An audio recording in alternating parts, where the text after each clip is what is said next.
Most chess games feel like a polite conversation. Each player is carefully developing their pieces, they're establishing a little bit of control, respecting the boundaries. It's all very civilized. And that, right there, is the moment the real game begins. See, taking the initiative isn't just about moving first, it's about making your opponent survive your nightmare.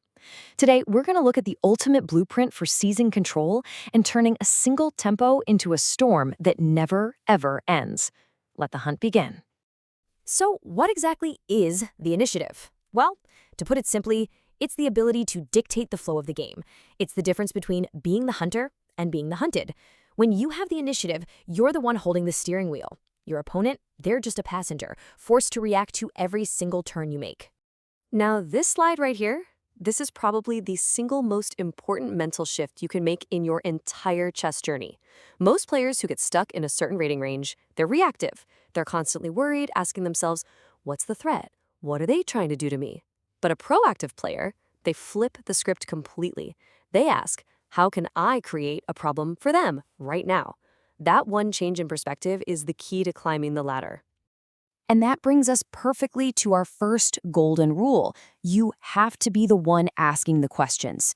In every single chess game, there's a questioner and an answerer. The player with the initiative is always the one asking the questions, forcing their opponent to spend all their brainpower finding answers instead of pursuing their own awesome plans. So how do you ask these questions? You use what we call forcing moves. Think of these as your main tools. You've got checks, captures, and direct threats. These are the moves that scream, you have to deal with me right now. They brilliantly narrow down your opponent's choices, which simplifies the game for you while making it incredibly complicated and super stressful for them. And check out this domino effect. It's amazing. You make just one simple threat, and suddenly, whatever grand plan they had to attack your kingside, poof, it's out the window. They have to deal with what you just did. Their freedom is gone, their plan is abandoned, and you are now in complete control of the story of the game. So here's the crucial takeaway. You have to stop developing passively. Don't just move your knight to f3 because, it's a good square. No, move it to a square where it immediately attacks something, or creates tension, or forces a response. Every single piece you bring into the game should show up asking a question for your opponent to solve. Okay, this brings us to a really critical idea, our second rule, and it's something that reframes your entire understanding of value in chess. Rule 2, time is currency. That's right, a single move, what we call a tempo, is a resource that's just as valuable as a pawn or a knight, and sometimes, believe it or not, even a rook. This quote right here, this is the aha moment for pretty much every improving chess player. Beginners, we all did it, we cling to material like our life depends on it. But honestly, what good is an extra pawn if your king is about to get checkmated and all your pieces are just sleeping on the back rank? The material is totally useless if you can't do anything with it. The initiative is what lets you do things. This is what we call the gambit mindset. A pawn's value is static. It's always going to be there. But a tempo, a single turn, that's dynamic. It's fleeting. It's an opportunity. So sacrificing a pawn to gain 2 or 3 extra moves for an attack, that's not a loss. It's an investment. You are literally buying time to launch a devastating offense before your opponent is even ready for it. And this leads to this brilliant, almost kind of sneaky concept called tempo theft.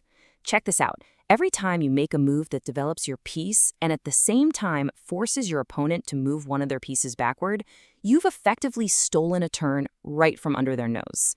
And these stolen turns, they add up and they create this overwhelming wave of momentum.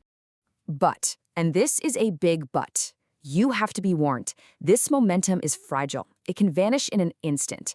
And that brings us to our third and final rule, and it's arguably the most important one for keeping your attack alive. Absolutely no breathing room. Once you have them on the ropes, you cannot let up. I love this metaphor. It's just so perfect. Your initiative is a raging fire. Every threat you make, every forcing move, that's another log you throw on it. But the moment you play one quiet, passive move, the second you stop adding fuel, that fire starts to die.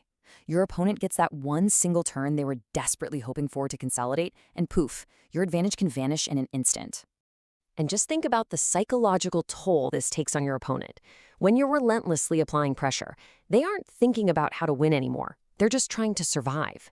This defensive fatigue is a real thing. They're under so much stress just trying not to lose that eventually they crack. They make a simple blunder. You see, you aren't just attacking their pieces, you're attacking their mind. Okay, so we've covered the theory. Now for the most important part. How do you actually put this into practice? Like tonight. Let's build your personal blueprint for attack. This is a simple, actionable plan you can start using in your very next game. So here's a challenge for you.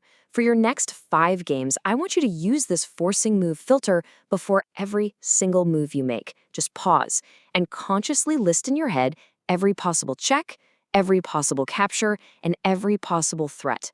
It doesn't matter if they're bad moves. The goal here isn't to play them all, it's to train your brain to see these opportunities automatically, to make looking for them second nature. And as you're doing that, just be aware of these common pitfalls. Don't make empty threats, those checks that actually help your opponent get their pieces to better squares. Don't get greedy and pause a killer attack just to go grab some meaningless pawn. And please, don't be afraid to open up the position. Open lines are the highways your pieces need to get to the enemy king. So the next time you sit down at the board, this is the only question that truly matters. Will you be the one reacting, responding, and defending? Or will you be the one asking the questions, setting the tempo, and throwing the punches? Who is going to be the hunter, and who will be the hunted? Now look, this is a huge shift in thinking, so it's not going to happen overnight. Be patient with yourself. Trust the blueprint we've laid out today. And hey, if you're ready for more insights to completely transform your game, make sure to subscribe. Now go start a hunt.